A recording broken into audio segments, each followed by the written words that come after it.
Chers amis, bonjour, bienvenue pour cette vidéo du deuxième dimanche de Carême. J'espère que vous êtes bien rentrés dans votre Carême et que vous le vivez avec beaucoup d'amour. Nous entendons aujourd'hui l'évangile de la Transfiguration et Jésus qui apparaît à trois de ses apôtres, Pierre, Jacques et Jean, de manière transfigurée. Et contrairement à ce qu'on pourrait penser, il ne s'agit pas là d'une espèce de pause dans sa vie normale, mais c'est plutôt le reste de toute sa vie, quand il n'est pas transfiguré, qui est quelque chose d'extraordinaire, et c'est le moment où il laisse rejaillir ce qu'il est en profondeur, c'est-à-dire le Fils de Dieu, fait homme, et donc toute sa gloire rejaillit. Et ça nous fait penser, c'est une annonce, quelque chose qui est précurseur de l'événement du retour du Christ à la fin des temps, où il reviendra avec puissance et gloire en revenant sur les nuées, voilà ce que nous dit l'Évangile, et il enverra alors ses anges partout pour les événements de la fin des temps. Alors, ces événements de la fin des temps, ils peuvent faire un peu peur. Et il y en a 4. Il y a le retour du Christ, il y a la résurrection de la chair, le jugement général et le renouvellement du monde. Il y a la transformation du monde, même dans sa matérialité. Tout ça, ces événements, d'autres vidéos vont vous en parler. Mais moi, j'aimerais vous centrer sur l'événement premier central, qui est le retour du Christ.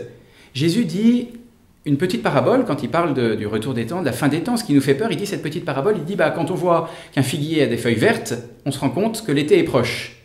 Nous, quand on pense aux événements de la fin des temps, on a tendance à avoir peur, on se dit c'est quelque chose de terrifiant, ça fait peur, il va y avoir des destructions, l'apocalypse, et puis tous les films vont jouer là-dessus. Pourquoi il ne faut pas avoir peur? Parce que les événements de la fin des temps, c'est une bonne nouvelle. Qu'est-ce que c'est? C'est d'abord, le centre, c'est d'abord le retour du Christ, qu'on appelle la parousie. Et la transfiguration annonce et précurseur de la parousie. Vous voyez, il nous dit, voilà ce que ça sera le retour du Christ en gloire. Nous croyons que le monde a changé par un événement, la venue dans l'histoire du Fils de Dieu. Ça, c'est l'incarnation rédemptrice. Dieu qui se fait homme, qui meurt sur la croix, qui ressuscite et qui monte au ciel. À partir de ce moment-là, pourquoi c'était une nouvelle extraordinaire? Parce que le mal était vaincu. Alors vous allez dire, mais pas complètement vaincu, puisqu'on voit du mal autour de nous. On voit encore la puissance des ténèbres qui se développent. Mais à la racine, le mal est coupé. Un peu comme une branche ou un arbre qu'on a coupé, qui garde encore une certaine verdeur, mais dont la racine est coupée. Qu'est-ce que sera la fin des temps, le retour du Christ? Ça sera le moment où il viendra achever dans toute sa plénitude son œuvre de salut. Et à ce moment-là, ce seront toutes les conséquences ultimes du mal qui seront réparées. Et donc la venue du Christ, au moment de la parousie, ce retour glorieux du Christ est une nouvelle à attendre avec impatience.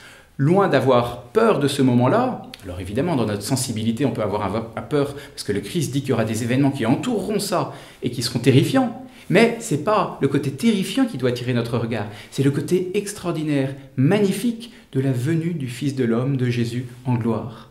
Et c'est ce que Jésus veut nous montrer, veut nous signifier en apparaissant transfiguré à ses apôtres. Nous dire, voilà ce pourquoi nous sommes faits, et voilà à la fin la manière dont tout sera restauré.